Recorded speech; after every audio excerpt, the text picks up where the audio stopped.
Tahun 2021, Februari tanggal 27, disinilah semuanya bermula. Sebuah tanggal yang bagi sebagian orang mungkin hanya sekadar hari biasa. Namun bagi segelintir jiwa yang terusir dari sistem, hari itu menjadi titik balik yang mengubah arah hidup mereka. Di tengah hiruk-pikuk dunia modern, di mana selembar kertas bernama ijazah menentukan nasib seseorang, ada jutaan manusia yang terpinggirkan. Mereka yang tak punya akses pendidikan formal, bukan karena malas, tapi karena keadaan. Mereka tak punya privilege. Lahir dari rahim kemiskinan, tumbuh dalam tekanan sosial, dan dibesarkan oleh sistem yang tak memberi ruang untuk mereka bertumbuh. Ketika perusahaan, instansi, bahkan pekerjaan sederhana sekalipun menuntut ijazah, maka mereka yang tak memilikinya secara tidak langsung dihukum untuk tidak boleh hidup layak. Padahal, makan adalah hak semua makhluk hidup, bukan hanya pemilik ijazah. Disinilah ketimpangan sosial menjadi nyata, orang pintar yang dicetak sistem dianggap pantas hidup nyaman, sementara orang bijak yang ditempa kehidupan dibiarkan terlunta. Si miskin harus berteriak untuk didengar, sementara si kaya hanya berbisik tapi langsung ditindak. Bukan sebagai organisasi kriminal. Bukan pula gerakan tanpa arah. Tapi sebuah simbol perlawanan. Suara dari mereka yang bisunya dipaksakan oleh keadaan. Coffin bukan sekadar nama. Ia adalah jeritan dari anak-anak yang putus sekolah, dari orang tua yang tidak pernah bisa memberikan masa depan layak untuk anaknya, dari pemuda-pemudi yang dianggap gagal hanya karena tak punya dokumen formal. Coffin adalah amarah yang dijaga rapi, dan tekad yang menyala dalam diam. Tujuan Coffin jelas. Menentang sistem yang memihak segelintir orang. Memberi ruang bagi setiap manusia untuk hidup, bukan hanya sekadar bertahan. Membangun nilai bahwa kemampuan, karakter, dan perjuangan lebih berarti dari selembar ijazah. Mereka bukan anti pendidikan. Mereka hanya anti sistem yang menjadikan pendidikan sebagai alat diskriminasi. Mereka bukan pemberontak. Mereka hanya menuntut hak paling dasar, hak untuk hidup layak. Dari jalan-jalan sempit, gang-gang kumuh, desa-desa terpencil, dan kota-kota yang penuh ketimpangan, suara Coffin mulai bergema.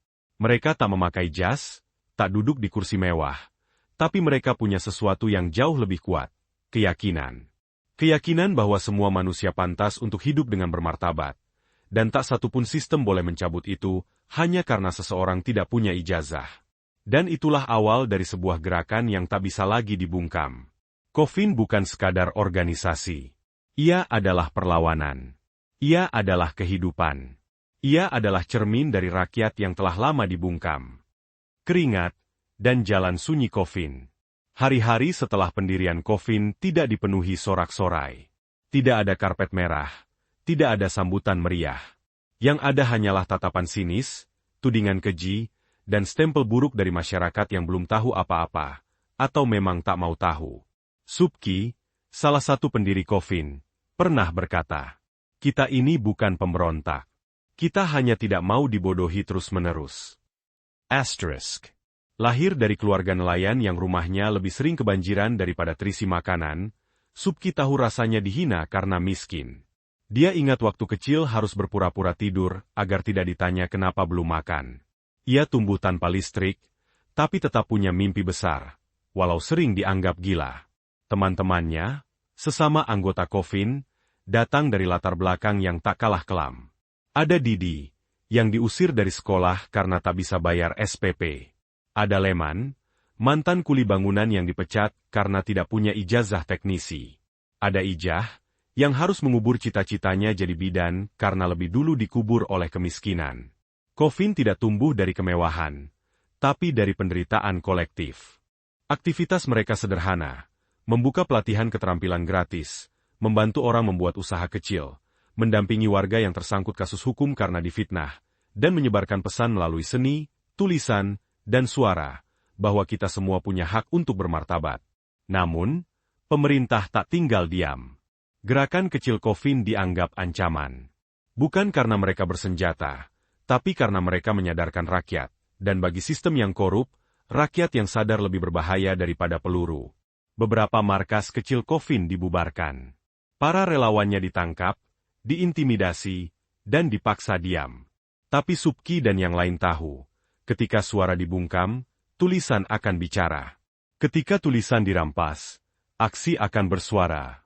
Ketika semua dibungkam, maka jiwa-jiwa yang terluka akan menjadi api. Dan api itu sedang menyala. Coffin tidak akan mati.